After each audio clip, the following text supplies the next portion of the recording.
Dear viewers, শতভিসা education YouTube চ্যানেলে তোমাদের প্রত্যেককে স্বাগত। মূলত আজকে 22শে জুন 2026।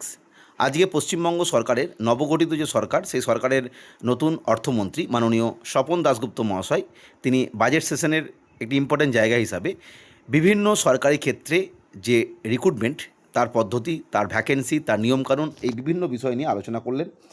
মূলত এই বিষয়ে আলোচনা করার আগে যে বিষয়টা বলে রাখা ভালো, আজকের এই বাজেটে কিন্তু তোমরা দেখবে সমাজের প্রতিটি স্তরের প্রতিটি ক্ষেত্রকে কিন্তু কভার করা হয়েছে এবং প্রতিটি ক্ষেত্র যাতে সম্পূর্ণভাবে সাস্টেনেবল ডেভেলপমেন্টের মাধ্যমে উঠে আসতে পারে, সেই বিষয়ে কিন্তু লক্ষ্য দেওয়া হয়েছে। মূলত আজকে আমরা আলোচনা করব শুধুমাত্র সরকারি ক্ষেত্রে যে তথ্যগুলো বলা হলো তার যে জিস্ট, সমস্ত বিষয়, পুলিশ, শিক্ষক, PSC, primary TET, upper primary, SLST, সমস্ত বিষয় নিয়ে ডিটেলস যেটা বলা হয়েছে আমি লিখেছি, তোমাদেরকে শেয়ার করছি।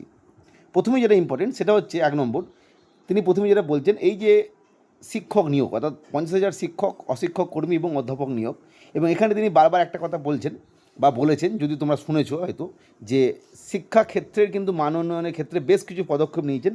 যদিও সেটা ইনফ্রাস্ট্রাকচার ডেভেলপমেন্টের ব্যাপার, যেহেতু আমরা কর্মসংস্থানের কথা বলছি, সেখানে তিনি যে ওয়াটার পিউরিফায়ার বা অন্যান্য বিষয়গুলো লক্ষ্য দিয়েছেন, সেটা আমরা অন্য ভিডিওতে আলোচনা করব। মূলত কর্মসংস্থানের ক্ষেত্রে তিনি 50,000 শিক্ষক নিয়োগের কথা বলেছেন। অবশ্যই এটা সমস্ত শিক্ষক এবং অশিক্ষক কর্মী এবং অধ্যাপক নিয়ে।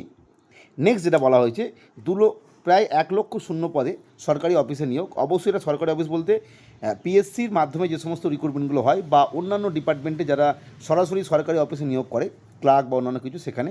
এবং এখানে কিন্তু পঞ্চায়েতের যে 11,000 সামথিং ভ্যাকেন্সিটা আছে, সেটা কিন্তু এর মধ্যেই পড়ে যাচ্ছে। ইম্পর্টেন্ট বিষয়, সরকারি চাকরির ক্ষেত্রে 33% মহিলাদের সংরক্ষণ এবং 10% অগ্নিবীর, যেটা সেই অগ্নিবীর যারা কাজ করেছেন তাদের জন্য 10% সংরক্ষণ কিন্তু দেওয়া হচ্ছে। এটা গেল সংরক্ষণ।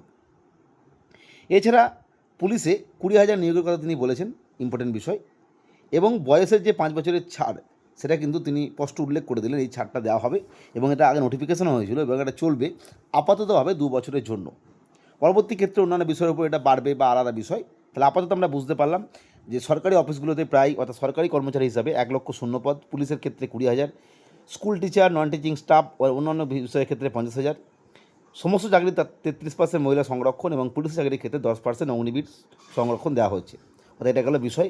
আপাততভাবে বাজেটের যে সেশন এবং সেখানে যেটা বক্তব্য, সেই অনুযায়ী পরবর্তী ক্ষেত্রে নিশ্চয়ই এই নিয়ে বিভিন্ন যে অফিসগুলো রয়েছে সেখান থেকে নোটিফিকেশান আসবে, সেখান থেকে আরও ডিটেলসে জানা যাবে।